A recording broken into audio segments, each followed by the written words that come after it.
నమస్తే, నేను మీ కుప్ప పద్మిని. ఇన్నాళ్ళు మీ సపోర్ట్ ని నాకు అందిస్తూ, మీ ప్రేమని నాకు అందిస్తున్న ప్రతి ఒక్కరికి కృతజ్ఞతలు. ఇప్పుడు చూడబోతున్న ఈ వీడియో కూడా ఖచ్చితంగా మీకు ఉపయోగపడుతుంది. లైక్, షేర్ అండ్ సబ్స్క్రైబ్ చేసి మీ ఇష్టాన్ని అలాగే మీ సపోర్ట్ ని నాకు అందించండి. అలాగే ఈ వీడియో పట్ల మీ అభిప్రాయాన్ని కమెంట్ సెక్షన్ లో కమెంట్ చేసి నాకు తెలియజేయండి. నమస్తే. Welcome to our channel. నేను పద్మిని. ప్రస్తుతం పాటు వేదిక ఆస్ట్రాలజర్ అవినాష్ దాస్ ఉన్నారు. మాట్లాడదాం. అవినాష్ గారు నమస్తే అండి. నమస్తే అండి. అవినాష్, ఏంటి బోర్డ్ ఏదో వేశారు? ఏంటి ఇది అసలు? ఇది నంబర్స్ కూడా వేశారు. ఆస్ట్రో న్యూమరాలజీ బాక్స్ అండి. ఆస్ట్రో న్యూమరాలజీ, న్యూమరాలజీకి ఆస్ట్రో న్యూమరాలజీకి డిఫరెన్స్ ఉందా? ఉందండి, చెప్తాను. ఇది స్టార్ట్ చేసే ముందు చాలా పవిత్రమైన టాపిక్ కాబట్టి ఓం నమ శివాయ, ఓం నమో వెంకటేశాయ. ఇది చాలా పవిత్రమైన బాక్స్.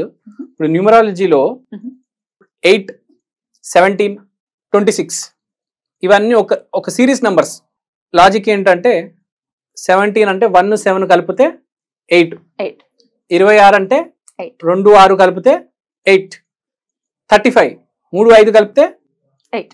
సో 8, 17, 26, 35 ఇవన్నీ ఒక వరుస, ఒక నంబర్లు. ఇవన్నీ ఒకటేలాగా ఉంటాయి. మనుషులందరూ ఒకటేలాగా ఉంటారు. ఇప్పుడు 8వ తారీఖు, 17వ తారీఖు, 26వ తారీఖు పుట్టిన వాళ్ళు ఒక రకంగా ఉంటుంది జీవితం అంటారు.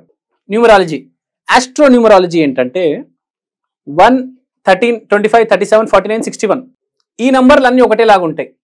ఇప్పుడు మీ జీవితంలో ఈ ఏజెస్లో కొన్ని ఈవెంట్స్ జరుగుంటాయి, అవి చాలా రిజంబుల్ అవుతాయి. సో ఇక్కడ ఏంటంటే ఇప్పుడు 8, 17, 35 అనుకున్నాం కదా, 26 అవన్నీ ఏంటంటే అవి వ్యక్తిత్వాలు. ఇప్పుడు 8 నంబరు 17 నంబర్ బాగా ఫ్రెండ్స్ అవుతారు, 17, 26 ఫ్రెండ్స్ అవుతారు. ఇదేంటంటే ఇల్లులు. Astrology house 1st, 2nd, 3rd, 4th, 5th, 6th, 12 houses. So ఒక్క హౌస్ లో కొన్ని నంబర్ స్టోర్ అయి ఉంటాయి. సో మీకు జరిగిన ఈవెంట్స్ ఇప్పుడు 16th ఇయర్ లో జరిగిన ఈవెంట్ 28th ఇయర్ లో కూడా జరుగుతుంది. అయితే 4th డేట్ ఆఫ్ బర్త్ ఉన్న వాళ్ళకి ఇవి మీరు చెప్పేది. 4th డేట్ ఆఫ్ బర్త్ ఉన్న వాళ్ళకి కాదు. ఇప్పుడు మీ జీవితంలో ఇప్పుడు ఫర్ ఎగ్జాంపుల్ మీకు 11వ ఇంట్లో చంద్రుడు ఉన్నాడు అనుకుందాం. 11వ ఇల్లు ఎక్కడ వచ్చింది? ఇక్కడ. సో 11, 23, 35 ఈ ఏజెస్ లో ఈవెంట్స్ రిలేటెడ్ గా జరుగుతాయి. చంద్రుడికి సంబంధించిన ఈవెంట్స్ వస్తాయి. ఆ ఏజ్ లో సేమ్ ప్రాబ్లమ్స్ వస్తాయి, సేమ్ సొల్యూషన్స్ కూడా వస్తాయి. ఇప్పుడు మీకు 35 లో ఒక ప్రాబ్లం వచ్చింది, దాని సొల్యూషన్ ఏంటో తెలియదంటే దాని వెనక 11th ఇయర్ కి వెళ్ళిపోండి. అప్పుడు మీకు గుర్తొస్తుంది, అరే నాకు ఇలాంటి ఈవెంట్ జరిగింది, దాన్ని ఎలా సాల్వ్ చేశాను. కొందరు ఇరుక్కుంటారు. సేమ్ సొల్యూషన్ అంటే ఇప్పుడు మీకు ఏ ఇంట్లో ఏ గ్రహం ఉందో ఆ గ్రహము ఈ సంవత్సరాల్లో ఈవెంట్స్ ఇస్తుంది, గ్యారంటీ. 2-3 గ్రహాలు ఒక ఇంట్లో ఉండే పరిస్థితులు కూడా ఉంటాయి. అప్పుడు అదే అప్పుడు పెద్ద ఈవెంట్స్ వస్తాయి. 2-3 గ్రహాలు ఫస్ట్ హౌస్ లో ఉంది, లగ్నంలో. అమిత్ షా గారికి కుజుడు లగ్నంలో ఉన్నారు. సో 1, 13, 25 ఆ సంవత్సరాల్లో అతనికి ఈవెంట్స్ వచ్చి ఉంటాయి. 49, 61 కుజుడికి సంబంధించిన పెద్ద ఈవెంట్లు వస్తాయి. అది బ్యాడ్ అనుకోవాలా, గుడ్ అనుకోవాలా? సో బ్యాడ్ గుడ్ అనేది మీ కర్మ బట్టి ఉంటుంది. కానీ ఆ సంవత్సరము ఆ గ్రహానికి సంబంధించిన ఈవెంట్ ఉంటుంది. అది బ్యాడ్ ఉన్నా దాన్ని మీరు గుడ్గా మార్చుకోవచ్చు. ఎందుకంటే మీరు పాస్ట్ చూసుకుంటే మీ లైఫ్ లో ఇప్పుడు మీకే 2-3 గ్రహాలు ఒక ఇంట్లో ఉండొచ్చు. మీరు క్రాస్ చెక్ చేసుకుంటే మీకు ఆ ఈవెంట్స్ కనపడతాయి, దాని సొల్యూషన్స్ కూడా వచ్చి ఉంటాయి. మళ్ళీ నెక్స్ట్ ఎప్పుడెప్పుడు జరగబోతుంది, నెక్స్ట్ ఏం ఈవెంట్స్ రాబోతున్నాయి ఆ ఇయర్ కూడా రాశాను నేను. ఇప్పుడు ఇది ఉంది 11, 23, 35, 47, 59, 71. మీకు ఇప్పుడు 35th ఇయర్ లో ఒక ఈవెంట్ వస్తుంది, 23rd ఇయర్ లో దానికి రిజంబులెన్స్ ఉంటుంది. So this is astro numerology. ట్రికీగా ఉంది. అయితే అసలు ఇప్పుడు 5 గ్రహాలు కూడా ఒక్కొక్క రాశిలో ఉంటే వాళ్ళు లైఫ్ చేంజింగ్ ఈవెంట్స్. అవునా? లైఫ్ చేంజింగ్ ఈవెంట్స్ జరుగుతాయి. 5 గ్రహాలు ఒకటే రాశిలో ఉంటే పెద్ద ఈవెంట్స్ జరుగుతాయి. దాన్ని ఎలా ఫేస్ చేయాలో కూడా మీకు పాస్ట్ లో వెళ్తే తెలుస్తుంది. ఫ్యూచర్ లో కూడా ఏం జరగబోతుంది అనేది మీకు హెల్ప్ అవుతుంది. ఇది న్యూమరాలజీ కాదు, ఆస్ట్రో న్యూమరాలజీ. మీ ఈవెంట్స్ ప్రిడిక్షన్ కోసం మీకు నెక్స్ట్ ఇయర్ ఏం జరుగుతుంది అనేది దీన్ని బట్టి చెప్పవచ్చు. అంటే నెక్స్ట్ ఇయర్ పెద్ద ఈవెంట్ జరుగుతుంది, నార్మల్గా వెళ్ళిపోతుందా?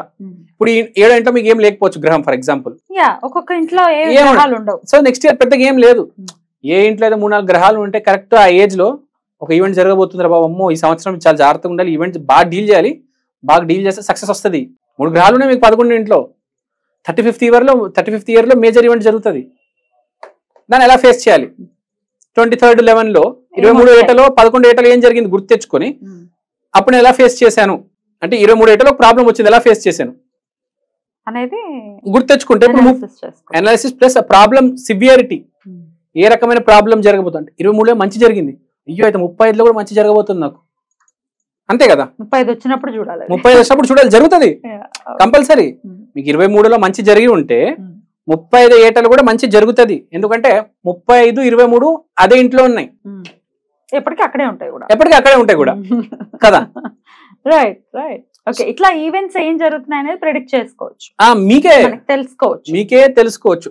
ఆ ఇయర్ లో 11వ ఏట మేజర్ ఈవెంట్ ఏం జరిగింది, 23వ ఏట మేజర్ ఈవెంట్ ఏం జరిగింది, 35లో కూడా ఓహో మంచి జరిగింది కాబట్టి 35లో కూడా మంచి జరగబోతుంది. ఓహో చంద్రుడు ఉన్నాడు 11వ ఇంట్లో, 23వ ఏట మంచి జరిగింది, చంద్రుడు మళ్ళీ 35వ ఏట చంద్రుడి వల్ల మంచి జరుగుతుంది మీకు. సో ఎవ్రీ ఇయర్ ఉంటుంది కదా ఇంచుమించు. ఇప్పుడు కొంతమందికి గ్రహమాలిక యోగం ఉంటుంది, గ్రహాలన్నీ లైన్ గా ఏర్పడి ఉంటాయి చాలా బ్యూటిఫుల్ గా, అప్పుడు ఎవ్రీ ఇయర్ ఉంటుందని అనుకో. అవును, స్మాల్ ఈవెంట్స్ జరుగుతాయి లైఫ్ లో, పెద్ద ఈవెంట్స్ ఉండవు. 3 గ్రహాలు ఒకటే దాంట్లో ఉన్నాయి. లేకపోతే అప్పుడు ఏముంటది అంటే గ్రహమాలిక అన్నారు, 9 గ్రహాలు అన్ని ఒకలాగా ఉండవు, ఒక గ్రహం స్ట్రాంగ్ ఉంటది. 9 గ్రహాలు మొత్తం అలా గ్రహమాలిక అని కాదు, ఒక 5 గ్రహాలు ఇట్లా లైన్ ఉన్నాయి. స్ట్రెంత్ అయితే ఒక గ్రహానికి ఉంటది. మనిషి గురించి మాట్లాడుకోవాలంటే ఒక గ్రహమే స్ట్రెంత్ ఉంటదండి. ఇప్పుడు మీకు శని నేను చెప్పగలుగుతా, మీకు శని వల్ల చాలా ఇంపాక్ట్ ఉంటది, అది చాలా ఇంపాక్ట్ ఇస్తుంది. సో ఆ గ్రహం చూసుకోవాలి, మనకి ఏ గ్రహం స్ట్రెంత్ ఉంది అనేది ఫస్ట్ లైఫ్ లో తెలుసుకోవాలి. ఆ పనే చేస్తూ ఉండాలి, ఆ మార్గాన్ని వెళ్ళాలి. మీకు ఇప్పుడు కుజుడు స్ట్రాంగ్ ఉన్నాడు, శని స్ట్రాంగ్ ఉన్నాడు, మీరు ఆ మార్గాన్ని వెళ్తారు, కష్టాన్ని నమ్ముతారు, ప్యాషన్ నమ్ముతారు, ఆ మార్గాన్ని వెళ్తున్నారు, అదే జరుగుతుంది మంచి. ఒకవేళ ఇప్పుడు నెగటివ్ ఆల్రెడీ జరిగింది, say for example 10th year లో ఏదో జరిగింది, మళ్ళీ ఇంకొక ఇయర్ లో రాబోతోంది, దాన్ని మనం నలిఫై చేసుకోవడం కానీ రెమెడీ చేసుకుని తప్పించుకునే ప్రయత్నం చేయొచ్చా? అదే ముందే ప్రిపేర్ అయి ఉంటే ఫేస్ చేయొచ్చు, అదే చెప్తున్నా. ఫేస్ చేసే ఇష్టం లేదు కదా జనాలకి, that's what the problem is going to come. రేపు ఏం జరుగుతుంది తెలియదు, మనం ఆస్ట్రాలజీ యూస్ చేసి రేపు ఏం జరగబోతుంది అని కొంచెం హింట్ ఇస్తున్నా, నువ్వు రెడీగా ఉండంటున్నా. సో ఆస్ట్రాలజీ ఓన్లీ అది ఇండికేషన్ మాత్రమే, ఇండికేషన్. ఫేస్ నువ్వు చేయి, అరే నువ్వు మారరా, నువ్వు మారితే నీ జీవితం కూడా మారుతుంది. నువ్వు తప్పు చేసావు కాబట్టి 10 ఏటలో తప్పు జరిగింది, ఈసారి 22 ఏట 34 ఏటలో నువ్వు దాన్ని సరిదిద్దుకోలేవా? ఆ హౌస్ స్ట్రెంత్ అవుతుంది, ఆ ఇల్లు బలం వస్తుంది, ఆ ఇంటికి గ్రహం కూడా ఇంప్రూవ్ అవుతుంది, జీవితం మారుతుంది, కర్మ మారుతుంది. బ్యూటిఫుల్ అవినాష్, అసలు చాలా కొత్త సబ్జెక్ట్ డెఫినెట్ గా. అంటే ఇది సముద్రం లాంటి సబ్జెక్ట్ అస్ట్రాలజీ అనేది కదా, అందులో ఎంతెంతో ఉంటుంది తెలుసుకుంటూ వెళ్తే ఇది డెఫినెట్ గా ఇది హెల్ప్ అవుతుంది, చూసే వాళ్ళందరికీ కూడా డెఫినెట్ గా హెల్ప్ అవుతుంది.